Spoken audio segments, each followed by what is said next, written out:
Hello, everyone. Welcome back to another day of the podcast. Today we will be reading chapters 30 through 32 out of Numbers. So let's go ahead and just dive right in and get started with today's reading. Numbers chapter 30. Then Moses spoke to the heads of the tribes concerning the children of Israel, saying, "This is a thing which the Lord has commanded. If a man makes a vow to the Lord, or swears an oath to bind himself by some agreement, he shall not break his word. He shall do according to all that proceeds out of his mouth. Or if a woman makes a vow to the Lord and binds herself by some agreement while in her father's house in her youth, and her father hears her vow and the agreement by which she has bound herself, and her father holds his peace, then all her vows shall stand, and every agreement with which she has bound herself shall stand. But if her father overrules her on the day that he hears, then none of her vows nor her agreements by which she has bound herself shall stand. And the Lord will release her because her father overruled her. If indeed she takes a husband while bound by her vows, or by a rash utterance from her lips by which she bound herself, and her husband hears it and makes no response to her on the day that he hears, then her vows shall stand, and her agreements by which she bound herself shall stand. But if her husband overrules her on the day that he hears it, he shall make void her vow which she took, and what she uttered with her lips, by which she bound herself, and the Lord will release her. Also any vow of a widow or a divorced woman by which she has bound herself shall stand against her. If she vowed in her husband's house, or bound herself by an agreement with an oath, and her husband heard it and made no response to her and did not overrule her, then all her vows shall stand, and every agreement by which she bound herself shall stand. But if her husband truly made them void on the day he heard them, then whatever proceeds from her lips concerning her vows or concerning the agreement binding her, it shall not stand. Her husband has made them void, and the Lord will release her. Every vow and every binding oath to afflict her soul, her husband may confirm it, or her husband may make it void. Now if her husband makes no response whatever to her from day to day, then he confirms all her vows or all the agreements that bind her. He confirms them because he made no response to her on the day that he heard them. But if he does make them void after he has heard them, then he shall bear her guilt. These are the statutes which the Lord commanded Moses between a man and his wife, and between a father and his daughter, and her youth and her father's house. Chapter 31. And the Lord spoke to Moses, saying, "Take vengeance on the Midianites for the children of Israel. Afterward you shall be gathered to your people." So Moses spoke to the people, saying, "Arm some of yourselves for war, and let them go against the Midianites to take vengeance for the Lord on Midian. 1,000 from each tribe of all the tribes of Israel you shall send to the war." So there were recruited from the divisions of Israel 1,000 from each 12,000 armed for war. Then Moses sent them to the war, 1,000 from each tribe. He sent them to the war with Phinehas, the son of Eleazar, the priest, with the holy articles and the signal trumpets in his hand. And they warred against the Midianites, just as the Lord commanded Moses. And they killed all the males. They killed the kings of Midian, and the rest of those who were killed: Evi, Rechem, Zur, Hur, and Reba, the 5 kings of Midian. Balaam, the son of Beor, they also killed with the sword. And the children of Israel took the women of Midian captive with their little ones, and took as spoil all their cattle, all their flocks, and all their goods. They also burned with fire all the cities that dwelt, and all their forts. And they took all the spoil and all the booty of man and beast. Then they brought the captives of the booty and the spoil to Moses, to Eleazar the priest, and to the congregation of the children of Israel, to the camp in the plains of Moab by the Jordan, across from Jericho. And Moses, Eleazar the priest, and all the leaders of the congregation went to meet them outside the camp.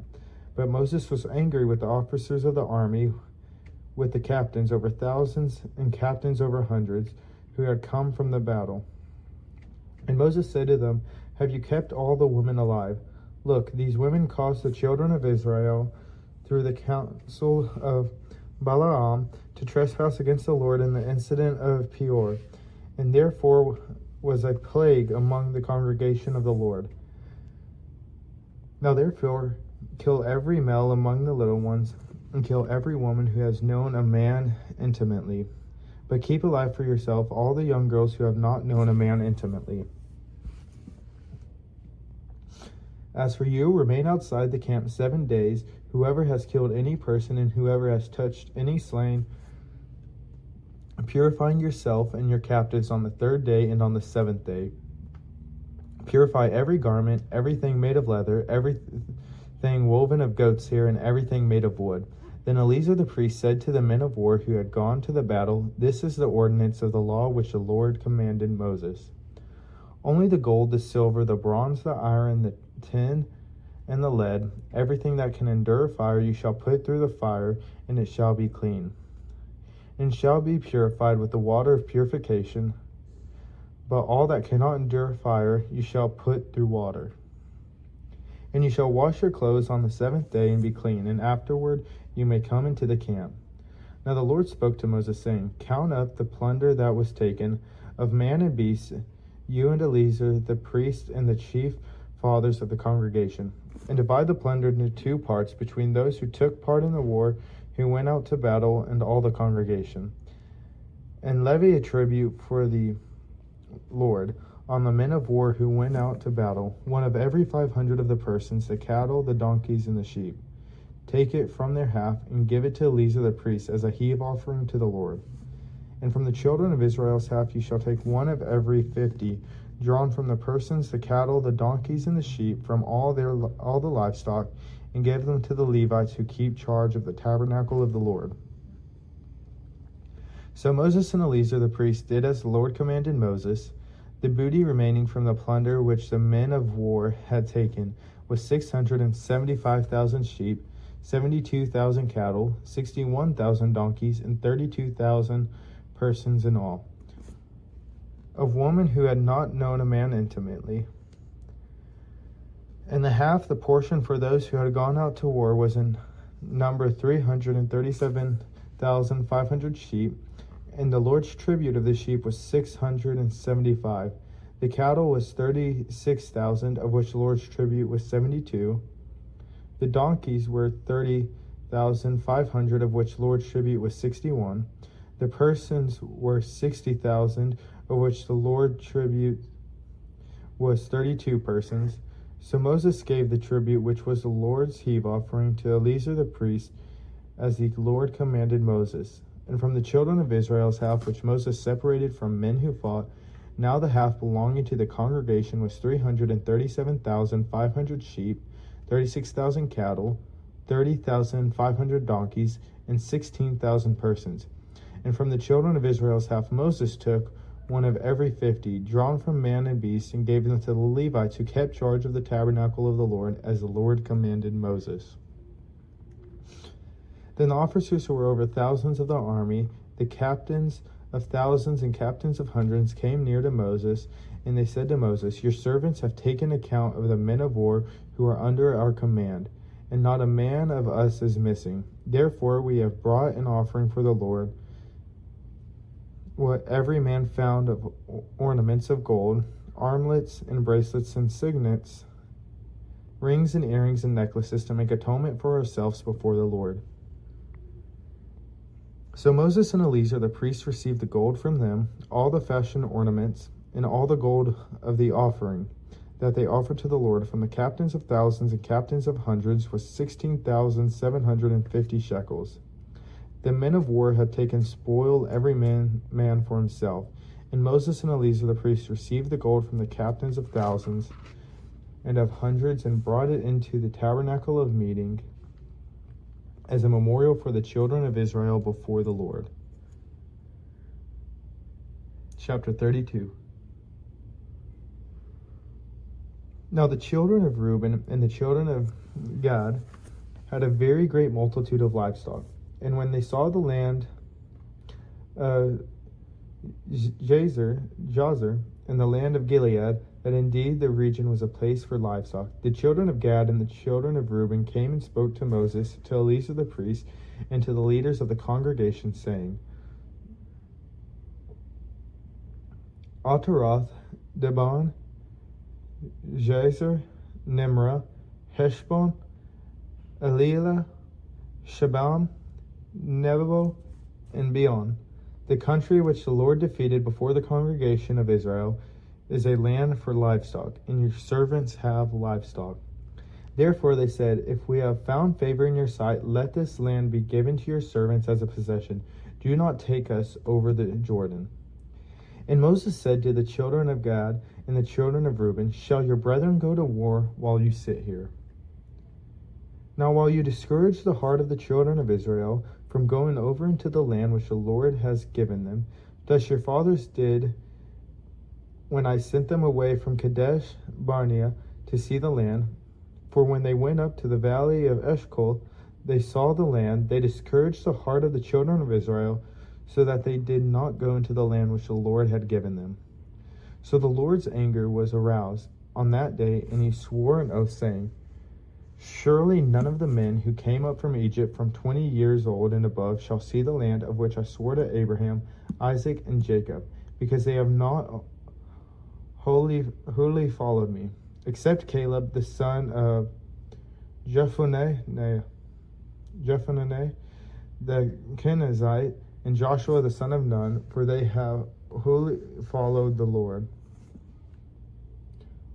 So the Lord's anger was aroused against Israel, and he made them wander in the wilderness 40 years, until all the generations that had done evil in the sight of the Lord was gone. And look, you have risen in your father's place a brood of sinful men to increase still more the fierce anger of the Lord against Israel. For if you turn away from following him, he will once again leave them in the wilderness, and you will destroy all these people. Then they came near to him and said, we will build sheepfolds here for our livestock and cities for our little ones. But we ourselves will be armed, ready to go before the children of Israel until we have brought them to their place, and our little ones who dwell in the fortified cities, because of the inhabitants of the land. We will not return to our homes until every one of the children of Israel has received his inheritance. For we will not inherit with them on the other side of the Jordan and beyond, because our inheritance has fallen to us on the eastern side of the Jordan. Then Moses said to them, if you do this thing, if you arm yourselves before the Lord for the war, and all your armed men cross over the Jordan before the Lord, until he has driven out his enemies from before him, and the Lord is subdued before the Lord, and the land is subdued before the Lord, then afterward you may return and be blameless before the Lord and before Israel. And this land shall be your possession before the Lord. But if you do not do so, then take note, you have sinned against the Lord, and be sure your sin will find you out. Build cities for your little ones and folds for your sheep, and do what has proceeded out of your mouth. And the children of Gad and the children of Reuben spoke to Moses, saying, your servants would do as my Lord commands. Our little ones, our wives, our flocks, and all our livestock will be there in the cities of Gilead. But your servants will cross over, every man armed for war, before the Lord to battle, just as my Lord says. So Moses gave command concerning them to Eleazar the priest of Joshua, the son of Nun, and to the chief fathers of the tribes of the children of Israel. And Moses said to them, if the children of Gad and the children of Reuben cross over the Jordan with you, every man armed for battle before the Lord, and the land subdued before you, then you shall give them to the land of Gilead as a possession. But if they do not cross over armed with you, they shall have possessions among you in the land of Canaan. Then the children of Gad and the children of Reuben answered, saying, as the Lord has said to your servants, so we will do. We will cross over armed before the Lord in the land of Canaan, but the possessions of our inheritance shall remain with us on this side of the Jordan. So Moses gave to the children of Gad, to the children of Reuben, and to half the tribe of Manasseh, the son of Joseph, the kingdom of Sihon, king of the Amorites, and the kingdom of Og, king of Bashan, the land with its cities before the borders, the cities of the surrounding country. And the children of Gad built Dibon and Ataroth and Aurora, Atroth and Shaphan and Jazer and Jogbeha, Beth Nimrah and Beth Horon, fortified cities and folds for their sheep. And the children of Reuben built Heshbon and Eliel and Kirchathaim, Nebo and Baal, Meon and Shibma, and they gave other names to the cities which they built. And the children of Mashir, the son of Manasseh, went to Gilead and took it and dispossessed the Amorites who were in it. So Moses gave Gilead to Mashir, the son of Manasseh, and he dwelt in it. Also Jair, the son of Manasseh, went and took its small towns and called them Havoth Jair. Then Noba went and took Kinnoth and its villages, and he called it Noba after his own name. Thank y'all again for tuning along and being a part of today's episode as we get to continue and dive into the Word of God. Tomorrow will be an exciting day because tomorrow we will be finishing up with the book of Numbers, and then that will be a stepping stone in getting us started into Deuteronomy. But very exciting things. I'm so glad to be able to have y'all come along with me, and we are able to grow and build our faith together. But go ahead, if y'all would, let's bow our heads and end in prayer. Dear Lord, as we come to you today to praise and worship you, God, I'm just beyond blessed and thankful for all the opportunities that you put in all of our lives, Lord, for the family, friends, and loved ones that you have blessed us with, that we have to go to in times of need or hurt, pain, or even joy, friendship, times when we're excited. Lord, I'm so thankful that you put all of these people in our life, Lord. Lord, I ask that you continue to be with all of those affected by the flooding, and be with the families who have lost so much, homes, loved ones. There's just so much that those families have lost, Lord. Be with them and place healing hands on them. And be with those that are out there to help search so that the families can get the answers that they're searching for, Lord.